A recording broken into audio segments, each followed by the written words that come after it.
أعوذ بالله من الشیطان الرجیم بسم اللہ الرحمن الرحیم السلام علیکم ورحمۃ اللہ۔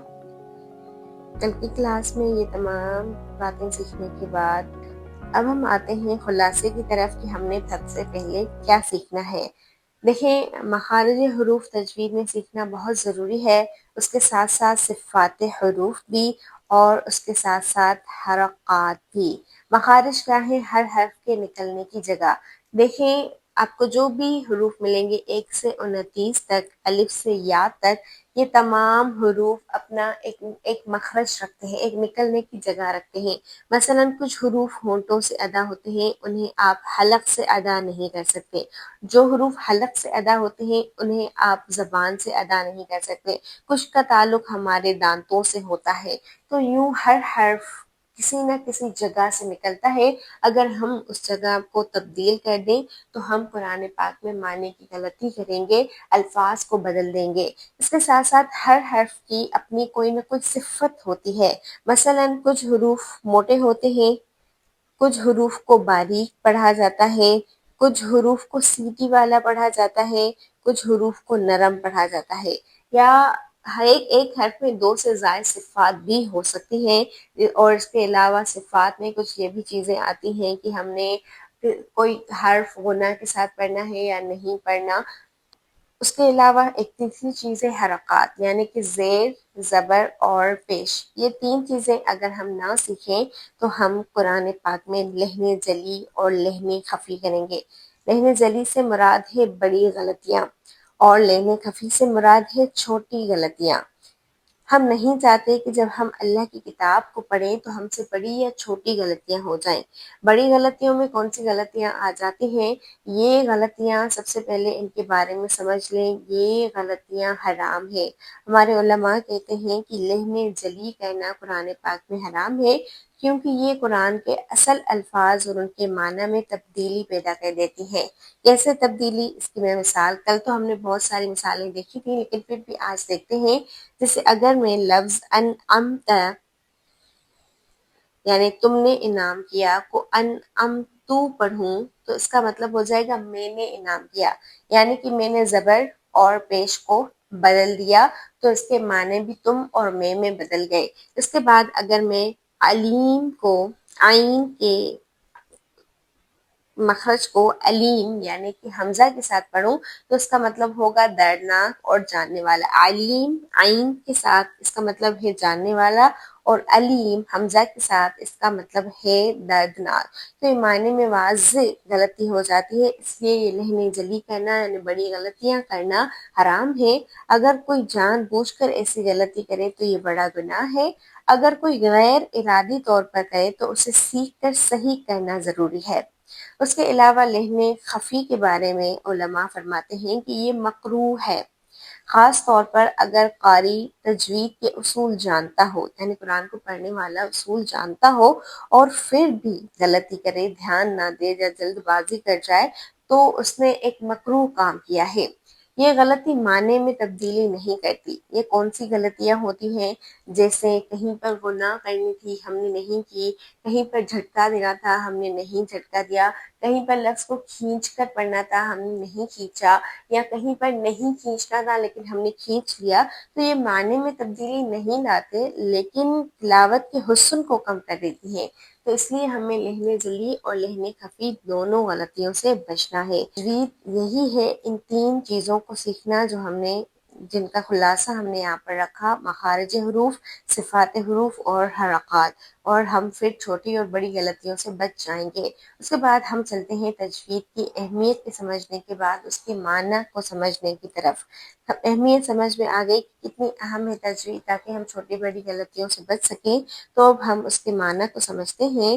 اس کے معنی کے مفہوم کے لیے کہا جاتا ہے کہ یہ جو تجوید لفظ ہے یہ ایک مصدر ہے۔ مصدر سے مراد ہے کام کا نام، جیسے چلنا، اٹھنا، بیٹھنا، یہ کام کے نام ہیں۔ تو اسی طرح التجوید تو یہ بھی ایک مصدر ہے، جودت یا جود یجود سے بنا ہے، جس کا مطلب ہے عمدہ کرنا، خوبصورت کرنا، حسن پیدا کرنا۔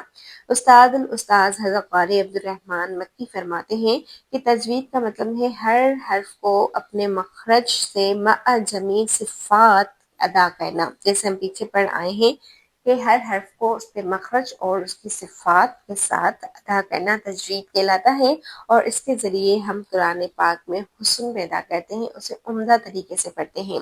تو تجوید کا موضوع کیا ہوا؟ یعنی کہ تجوید پڑھنے کا اصل جو سبب ہے وہ ہے حروف کلمات قرآنیہ، یعنی قرآن کے کلمات کے ہم نے حروف سیکھنے ہیں۔ احوال حروف، اس کی ڈیفینیشن آپ اس طرح سے بھی کر سکتے ہیں، یا مخارج اور صفات سیکھنا، اور ساتھ میں ہم تیسری چیز بھی ایڈ کریں گے جس کا نام ہے حرکات سیکھنا۔ اس کے علاوہ اس کی غرض و غایت کیا ہے، یعنی اس کا مقصد کیا ہے؟ تو اس کا مقصد ہے سعادت الدارین، یعنی کہ دونوں جہانوں کی کامیابی، اللہ تعالیٰ کی خوشنودی اور رضا الہی کا حصول ہمارا مقصد ہے تجوید سیکھنے کے پیچھے۔ اب ایک اور سوال آتا ہے کہ یہ علم آگے کیسے بڑھا؟ یعنی تجوید سیکھنے سے پہلے ہم یہ بھی تھوڑا جان لیں کہ یہ علم آگے کیسے آیا۔ تو اس علم کے آگے آنے کی دو بڑی وجوہات ہیں۔ سب سے پہلے من حیث الادا، ادا کے ذریعے۔ ادا کیا ہوتا ہے؟ جیسے آپ کو پتہ ہے اللہ تعالیٰ نے یہ علم حضرت جبرائیل علیہ السلام کو دیا، یعنی اللہ تعالیٰ نے حضرت جبرائیل علیہ السلام کے اندر اپنا کلام ڈالا، اور حضرت جبرائیل علیہ السلام نے وہ رسول اللہ صلی اللہ علیہ وآلہ وسلم تک پہنچایا، یعنی ان کی ادائیگی کر کر سنائی۔ پھر رسول اللہ نے وہ صحابہ کو سنایا، اور یوں صحابہ نے تابعین یعنی اپنے شاگردوں کو، اپنے بعد میں آنے والوں کو سکھایا، اور یوں تابعین نے تبع تابعین یعنی ان کے اپنے بعد میں آنے والے کو سکھایا۔ تو یوں ادائیگی قرآن کی ہوتی رہی۔ آپ کو پتہ ہے شروع میں صحابہ کو قواعد لکھنے کی کوئی ضرورت نہیں تھی، انہیں نوٹس بنانے کی کوئی ضرورت نہیں تھی، کیونکہ عربی ان کی اپنی زبان تھی، اور ان کے یہاں حفظ کا زیادہ رواج تھا کہ چیزیں محفوظ کرنے کی، یعنی لکھ کر محفوظ کرنے کی بجائے وہ ذہن میں محفوظ کر لیا کرتے تھے۔ تو اس لیے ادا کا جو طریقہ ہے تجوید کو آگے پھیلانے کا، وہ آپ صلی اللہ علیہ وآلہ وسلم ثابت ہے، بلکہ یوں کہیں کہ وہ اللہ تعالیٰ نے حضرت جبرائیل، اور حضرت جبرائیل نے رسول اللہ، اور رسول اللہ نے صحابہ تک پہنچایا، اور یوں زبان در زبان اللہ تعالیٰ نے اپنے کلام کو محفوظ کیا۔ اس کے بعد یہ علم من حیث القواعد کے طور پر سامنے آیا، یعنی قواعد کے ذریعے۔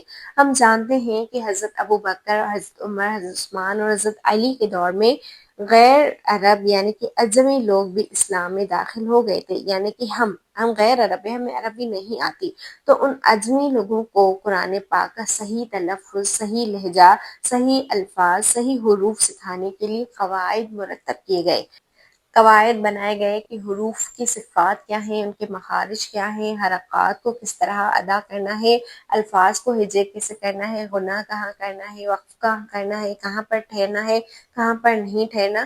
یہ تمام قواعد پھر ایسا ایسا بنائے گئے۔ اور ایک یہ بھی بات آتی ہے کہ آپ صلی اللہ علیہ وآلہ وسلم صحابہ کو کہیں نہ کہیں علم دینے کے لیے بھیجا کرتے تھے۔ جیسے آپ کو پتہ ہے کہ مدینہ جانے سے پہلے آپ صلی اللہ علیہ وآلہ وسلم نے ایک صحابی کو مدینہ میں پہلے بھیج دیا تھا، تاکہ وہ مدینہ والوں کو اللہ کے کلام کا علم دے۔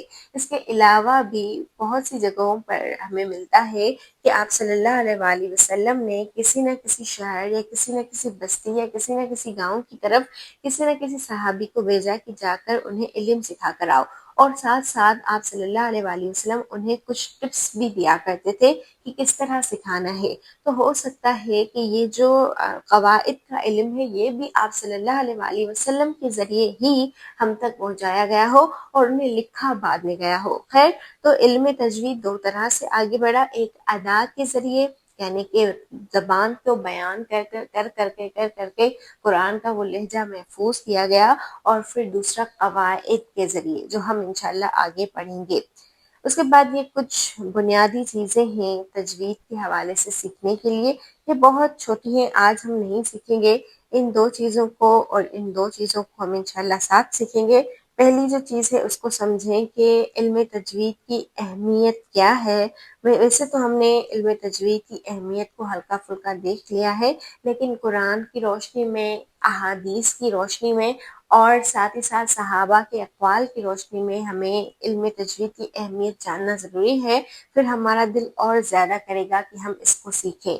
تحسین صوت کی اہمیت یعنی کہ خوبصورت آواز کرنے کی اہمیت، ایسا تو نہیں کہ یہ ہم کوئی نئی چیز شروع کر رہے ہیں یا اس کی اہمیت ہمیں صحابہ سے یا آپ صلی اللہ علیہ وآلہ وسلم سے ملتی ہے۔